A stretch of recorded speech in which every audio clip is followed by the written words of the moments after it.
Olá, boa tarde. Sejam bem-vindos a mais uma edição de Mercado e Companhia. Vamos aos destaques de hoje a partir de agora. China e Estados Unidos assinam um acordo comercial. Pequim se compromete a fazer compras adicionais de produtos agrícolas americanos. Mercado se decepciona com falta de detalhes do tratado e Bolsa de Chicago registra queda para a soja. Nesta edição, um time de profissionais responde qual vai ser o futuro dos preços das commodities no Brasil pós-acordo Estados Unidos e China. E claro, tem a previsão do tempo e a sua participação. O Mercado e Companhia está no ar. A China se comprometeu a comprar 200 bilhões de dólares em produtos dos Estados Unidos até 2021. A quantidade faz parte da fase 1 do acordo comercial assinado ontem pelas duas potências. O tratado é o primeiro passo para a trégua no conflito tarifário travado entre Washington e Pequim desde 2018. Today we take a momentous step, one that has never been taken before with China. Este é um momento histórico com a China, afirmou o presidente Donald Trump durante a concretização da primeira fase do acordo comercial com Pequim. Ao lado do vice-primeiro-ministro da China, Liu He, o republicano informou que o país asiático se comprometeu a comprar 200 bilhões de dólares em produtos e serviços dos Estados Unidos até 2021. Segundo Trump, as importações do setor agrícola podem atingir 50 bilhões de dólares em 2 anos. No entanto, o documento divulgado pela Casa Branca indica que o país asiático deve importar 12,5 bilhões de dólares acima do que foi importado em produtos chineses em 2017 e 19,5 bilhões adicionais no ano que vem, seguindo o mesmo critério, totalizando 32 bilhões de dólares. Apesar das negociações, Washington manteve tarifas sobre alguns bens e produtos industriais chineses. Segundo representantes do governo americano, essas taxas vão permanecer até a segunda fase do tratado.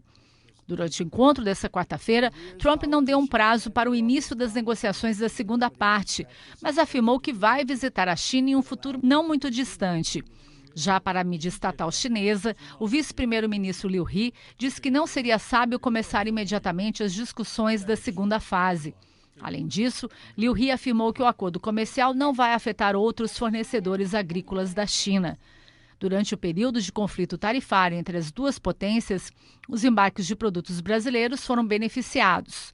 No auge da guerra comercial, a receita das exportações do Brasil para a China atingiu uma receita de 27 bilhões e 200 mil dólares em 2018. Em contrapartida, o valor dos embarques americanos recuou. Após o acordo, a pergunta que fica é: qual é o cenário para a soja do Brasil? Na avaliação do presidente da AgroConsult, o agricultor brasileiro não deve observar mudanças imediatas no mercado agrícola. Neste primeiro ano, tem muito pouca chance dele ser atingido completamente, sobretudo se for usar exclusivamente soja ou preferencialmente soja para esse atingimento, né? Então, as nossas preocupações aqui estão muito maiores com o restabelecimento de volumes maiores em 2021.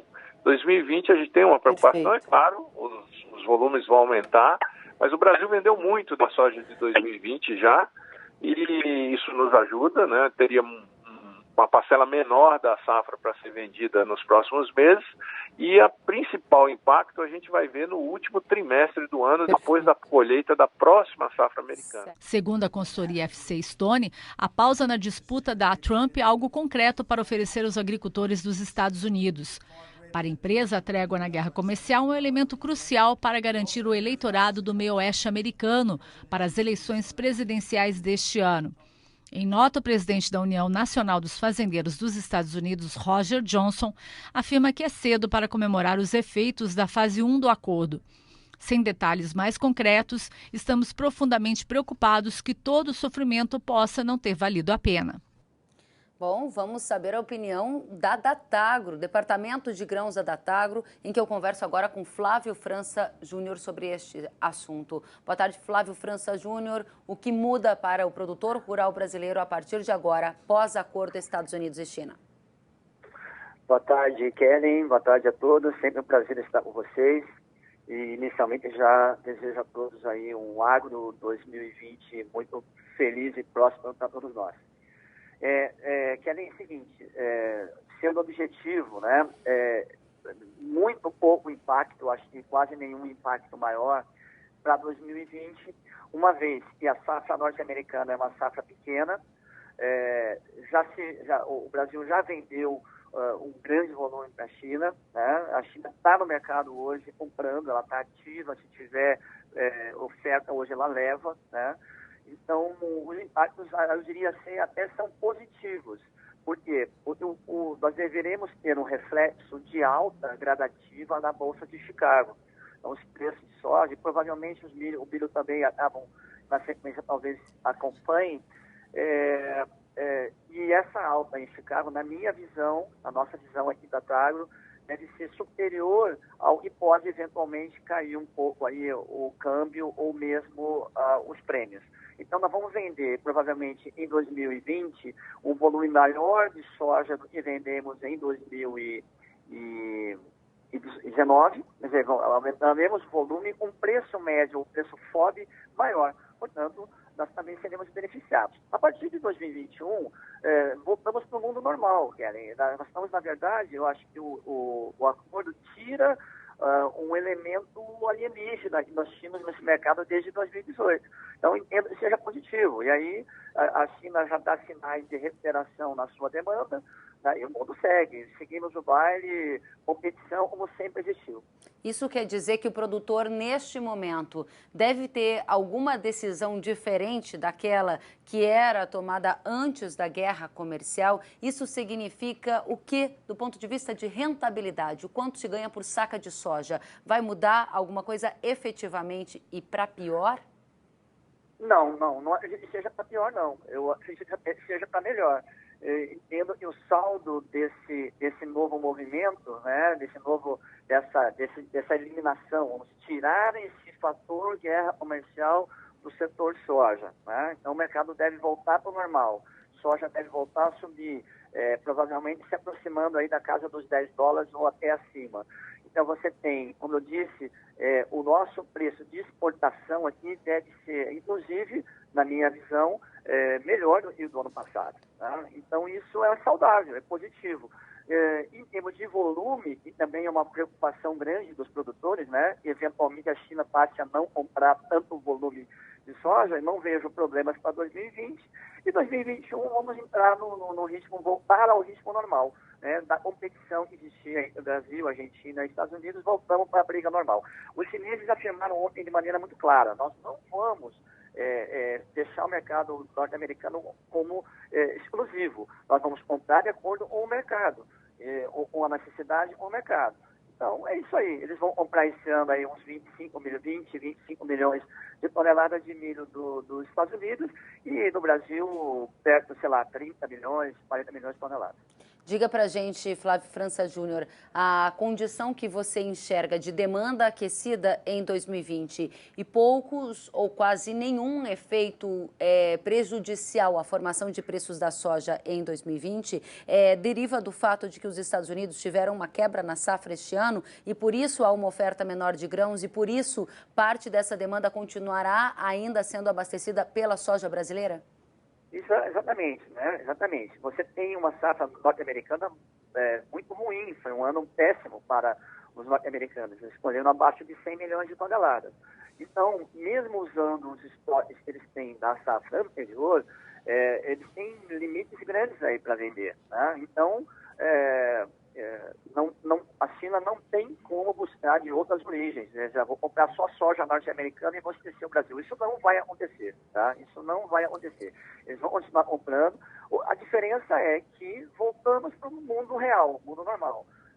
Soja americana disponível, eles vão brigar, vão fazer preço e vão negociar e a gente entra. E entendo, né, Ellen, que nós já vendemos, a nossa comercialização de soja no Brasil já está próxima da metade. Então, a gente já vendeu aí metade da safra do Brasil. E para exportação já vendemos um grande volume. Tá certo. Então, a situação, eu diria que ela é mais, na minha visão, na ótica nossa, é mais positiva para curto prazo, tranquilo, sem nenhum grande susto, e mesmo para 2021, nada anormal. Voltamos para o mundo real que nós tínhamos até maio de 2018. Para encerrar, safra brasileira entrando no mercado, preços ainda estáveis e alguns profissionais ainda sinalizam que podem ficar mais altos. Qual é a opinião da Datagro? Como vai ficar o preço nesse momento de entrada de safra no Brasil? Olha, na verdade, o que a gente está percebendo as primeiras colheitas e a proximidade do início efetivo da colheita, alguns preços começando a esfriar, né? Não subindo. Então, agora, em final de janeiro e fevereiro, com o auge na entrada da safra, naturalmente, um pouco de pressão aí nos preços é esperado. E a gente já está vendo isso em algumas praças, né? Então, o mercado está misto e alguns locais ainda resistindo pela falta de demanda, mas a curto prazo alguma pressão. Tá certo. Então, significa que... mas isso é uma pressão, Kellen, que, insisto, momentânea e natural no mês de janeiro e fevereiro, os preços médios um pouco mais baixos do que na entre-safra, né?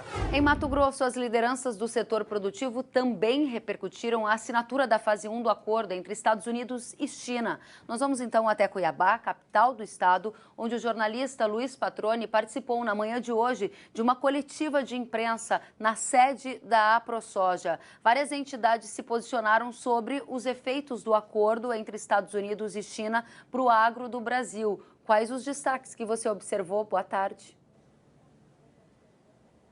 Oi, Kellen, boa tarde para você, boa tarde a todos. Olha, no que diz respeito à AproSoja especificamente, né, a entidade se posiciona com certa tranquilidade. Vou utilizar o termo tranquilidade aqui, a gente vai entender quando mostrarmos aí o que disse o Antônio Galvão, presidente da AproSoja aqui em Mato Grosso. Galvão minimizou esses impactos, acredita que eles não serão tão grandes ao setor especificamente de soja e de milho, até porque na avaliação dele, né, os estoques mundiais estão baixos, né, e os Estados Unidos não teriam aí estoques suficientes ou um grande volume de grão suficiente para poder atrapalhar o desempenho das exportações brasileiras. É claro que acredita que haja sim certos reflexos para a nossa produção, né, para as nossas vendas ao país asiático, porém não em grandes proporções, não se diz assustado com isso.